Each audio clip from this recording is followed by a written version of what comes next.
Good evening, Becky. Hey, Robbie. Welcome back to the studio. Yeah, it's great to be back. Well, uh, today I think we've got some fun planned. I think we both have questions that we want to answer and work through. And like always, let's get started with introducing our bourbon. Okay. I brought a special one. Actually, we're finishing the bottle. You This is a Whistle Pig Boss Hog 8. Tell me about this. I'll give it to you quick. I bought this. It's a very expensive bourbon. It's more expensive than I usually spend. This from this bottle was the last drink I had with my grandfather. Oh, wow. He and I we would occasionally have a whiskey, and he was well past the time of drinking whiskey, but I knew he'd want one with me, and so we had one out of this bottle. So I feel very honored. I share this with you as a really nice bourbon. Yeah. And for our viewers, if you've got a Boss Hog 8, Mm. feel free to enjoy. And I toast this one to our leaders in the past, Yeah. or our mentors and our guidance growing up. That's so excellent. Cheers, everyone. Cheers to another great pour, another great episode. And it's still nice. It is very nice. Well, thanks for joining us. If you've hung on through our first 4 episodes and given us feedback, and a lot have, we appreciate it. We're working on getting better. We're having fun, and we're going to get started. So, Becky, what do we want to talk about today? Well, I think we're going to talk about a couple of things, but I'll tell you what's in my mind. This week, I was perusing on the internet around some leadership topics, and something really caught my ear. And it was, what's the number one reason that leaders thrive? And you and I talk about this often. What are the important things that help leaders to thrive? And the number one. And the number one. That's interesting. Yeah, the number one reason that leaders thrive. It was really about getting the most out of others. So leaders that are really successful, that get promoted often, that rise to the top from a leadership perspective, are those that are really getting the most from others. And for me, that resonated. I think there's a lot of truth in that. Well, as we unpack that, here's what I would like to talk about. And I think for our listeners, and to make hopefully this interesting, what I'm going to introduce is one of the issues that I'm facing more regularly. I don't want to call it an absence of EQ in leaders, but for sure, a lack of self-reflection and a lack of self-criticism. Yeah. I almost want to, owning where they're at instead of blaming where they're at. Right. So, in the spirit of 2 Ps, That's interesting. I think we should And if you think about tie those together. Yeah, these two, I think, actually tie really closely together. When you're sharing that kind of EQ space of self-reflection, I don't think a leader can get the most out of others until they understand how to get the most out of themselves. Interesting. And how to reflect on, how am I the best version of myself? I don't disagree. I would think But you're going to disagree. Politely. Okay. One I of would the expect issues, nothing else. One of the issues, and I think we're seeing this all over, is this sense of entitlement and what I deserve. But the flip side of that is, and I have always called it, being in the victim's space. Yeah. But everything would be great if the world would listen to me, if I had this, but for, I could be solving all of these problems. No one will listen to me. They don't listen to me. I have the right answers. I have achieved this level of leadership. They're not doing what they're supposed to do. That's interesting. What's interesting? I agree with you. I think I think that message is the message often when things go wrong. And I know you well enough to know that you don't allow that to be the messaging. I'm in the same camp. That it's like nails on a chalkboard for me. Because for me, the way I lead myself is I always look at me first. I look at, what have I done incorrectly? What have I not made clear enough in expectations? What have I not shared with my team to help them be successful? And I always look at me first. And so when people are very external facing and placing, I'm going to call it that blaming sort of space, or the victims sort of space, as you said, I think it's really difficult for me to hear. Why? difficult to hear. That's a powerful statement. It is difficult to hear. Yeah. Why? I think it's because I know that leaders who are in that space are not pleasant to be around. So if I think about their team members, their peers, the people they work with, the people they work for, it's not a pleasant environment. And so instantly, So there's when I social hear that, contagion. yeah, There's when I social hear that, contagion. it's a problem. Yeah. When a leader's in a victim space, then here's Contagion makes it sound like used everyone's some sick, strong but words. You yes. said it's something I won't allow, and I tend to agree. If we dive off into the victim space, it's their fault. My team's doing what my team did, but they're not doing what they're supposed to do. We don't have the right equipment. We don't have the right communications. We don't have. Yep. If I'm the leader and that's my messaging, what did I just do to my team? You have already defeated them. The game's over. Yep. You know, one of the things that I always think is really neat is why are undefeated teams so hard to beat? That's interesting. Why is that? You think about, and I don't want to polarize the podcast by picking a team. You're talking about sports teams. I'm talking about sports teams. And if you think about like a college sports team that's been undefeated all season, what are the other teams in the locker room thinking before they step on the field? There's already an ounce of fear. Right. We're probably not going to win. And what's the winning team thinking before they step on the field? We got this. We are not going to lose. Now, that's just hubris and pride. But it's also preparation. It's a mental mindset. And it's a mental adaptation to, I'm going to do what it takes to win. Yeah. There's going to be adversity in this game. We're going to have injuries. We're going to have people get dinged up. We're going to fumble the ball. Yeah. But we're not going to lose the game. And if the mindset before you step on the field is, man, I don't know if we can do it, but we didn't get the right coach. We didn't get a 5-star commit. We don't have the same locker room they have. We don't have their weight program. Their weight table is better than our weight table. Their coach makes $14.5 billion and our game's over. There are power in words. You and I don't lead sports teams. But it's but it's a very similar, in my opinion, adult beer league hockey. I think that counts. Okay. Yeah. And we have all the trophies. We do.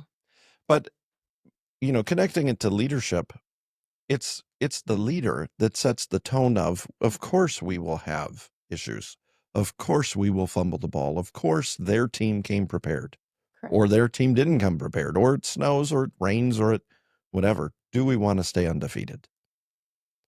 And if you're a coach, imagine wishing that the other team does something different so you can win. And let's all pause. Yeah. Imagine wishing that the other team does something and allows you to win.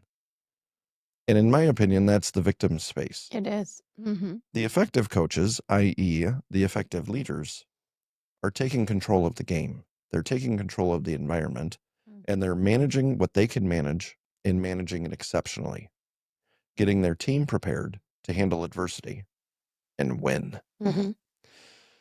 Now, how does that dovetail? You started, and I really like your topic on, what is the one or the most important. Well, I think we already touched on it a little bit, right? So, if we want to get the best out of others, which is, the number one reason why leaders thrive, getting the most out of others. And you can't get the most out of others if your starting position isn't seeking the best. You already have strikes against them, so to speak. Using your sports analogy, if you're not preparing the team to win and win always, then they're not going to win. And quick question, what are you preparing them for? If you're not, that's what I've always wondered.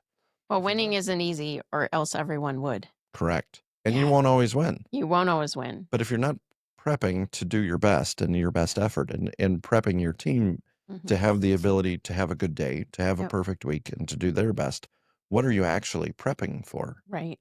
So what comes to mind for me is something that when you and I were often working together, you would say this. You're, somewhat from your military background, but if you wanted to have a successful mission, you had to build a plan. You got to build the plan, fly the plan, and then Plan the flight, fly the plan, what? survive. Yeah, but you always end each mission with a debrief, Oh, 100%. right? An So honest one. an honest one in that reflection, what you were talking about, you know, you don't get better unless you do that. You can't build a better plan for next time. The other thing that you can't do, actually, that's a great, and I want to build on it just a little bit. Yeah. When you're doing a debrief, Mm-hmm. you're still under the duress of the mission, Yeah. whether you've won or lost. Yep. When you're doing a debrief, the emotion of the mission is still there. And as a leader, you can't spoil the message because you don't enjoy the emotion. Yeah. If you have a team that's doing heavy lifting and you're doing a debrief, don't get dismayed on language or gruffness, or allow it. Allow that emotion to come. Right. That's a debrief is actually, people are still sweaty. They've still had bullets flying by them and survived, and they have all the emotion. You don't judge on the emotion. You extract the best of the debrief. Right. And that, I hope that connected at least to one person, because that is a super important, and it's part of EQ. It is part of EQ. Don't get upset at the way that you're receiving the information, especially in a debrief. Mm-hmm. If you have a high-performing team, you have to have a high-performing feedback loop. Absolutely. Absolutely. It helps, strengthen communication.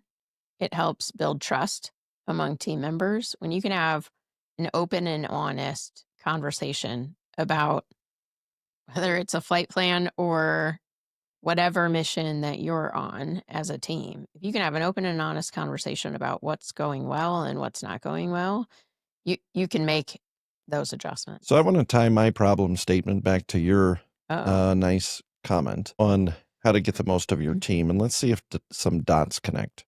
Okay. What we talked about was self-reflection. Yep. And not becoming a victim, not blaming first, and you know this, to a fault. I blame myself first. You and I are in the same category. And the reality is because it helps me find solutions. Well, if I've made this error, and the error isn't that I intentionally tried to do something bad, it's what I didn't net the right result. That's the error. It is. And I'll just add to that a little bit. It helps me, being in that space helps me to lead by asking questions. And I think it's really important for leaders to be good leaders, ask good questions. And listen to the answers. And if I'm in a space where I'm blaming someone else or I'm in a victim space, I'm not going to be at my best in asking the right questions to understand what really went wrong. And probably not asking questions at all. Being in that space really starts a lot of you statements. You need to, they need to, and it's this. If you can see me out there. The finger points. It's the point. You, they. Pointing at me. Best leaders use their thumbs more often. It's this guy. That gal. Oh, back to pointing at me. No. Now let's tie it back together a little bit more. So being self-reflective, but how does that cultivate bringing the best out of your team? Right? Because we talked what you interjected. It's a great example behavior, right? If you're self-reflective and you share what you realized in that self-reflection with your team, it opens up that door for team members to self-reflect as well. It models the right behavior. And what I've learned is if you have high functioning leaders that are high stress, when you create the space to ask questions and to receive the answer and the emotion of the moment without judgment, it really opens up very effective transactions. Yeah. And you can really, I was in a leadership class a long time ago, and a very simple diagram was made, and it's 3 circles. You, them, the problem. Yeah. And when you're in the victim space, you align yourself with the problem and you attack the team or the people or the other people. group. To be an effective leader and get the best out of your team, you have to align with your team or extended team and then attack the problem. Correct. That comes from understanding. It comes from emotional safety. It comes from having a place of psychological safety. I believe episode 2. Yeah.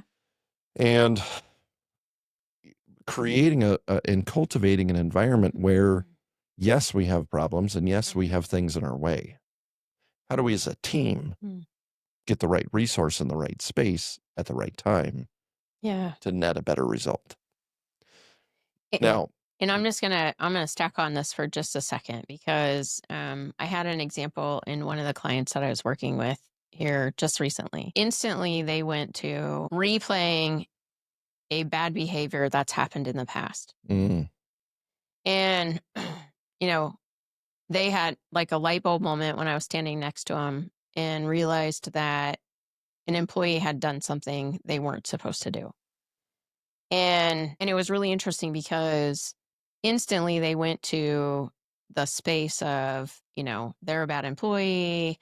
They've done this before. It's a problem. It's a problem. It's a problem. And my simple question was, have you ever set the expectation that it's not okay? And the answer to that question was no. But they should know. They should know. Yeah. Yes. And so I think it gets really hard when if you ever catch yourself as a leader saying, but they should know. Right. You are now the 100% the problem. Yes. Right? Absolutely. If you hear me ever say anything, and you don't have to agree, but it is true. Yeah. The second you hear yourself saying, but they should know. Right.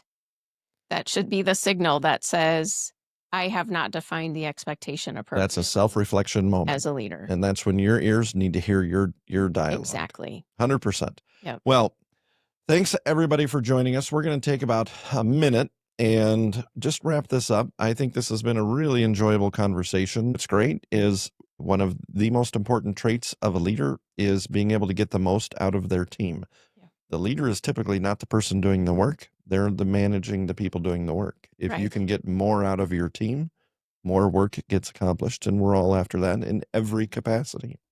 And I appreciate that your perspective really, it adds a layer to this conversation for me in that self-reflection. So getting the most out of others really starts with the EQ, the realization that you have to self-reflect and you have to be able to understand that sometimes you need to make an adjustment as a leader in order to set the right expectation. Am I getting the most out of me? Yeah. Have I had the conversation with me on setting the expectation of my performance? Exactly. Well, thanks everybody for joining us. Thanks for having a drink. Thanks for the whistle pig. You're welcome. Thanks. Cheers to your grandfather. Cheers to my grandfather and his guidance and leadership for my formative years. Thanks everybody. Hope you're safe. Feel free to comment. You don't have to agree with us clearly. You don't have to listen to us. It's nice that you do. We appreciate it. Feel free to give us comments. And if there's a topic, here's an open invite to any of our listeners. If you've hung in this long, if there's a topic that you're struggling with as a leader in the workplace, etc., feel free to put it in and we'll give you our best thoughts. Absolutely. Till next time. Till next time. Cheers. Cheers.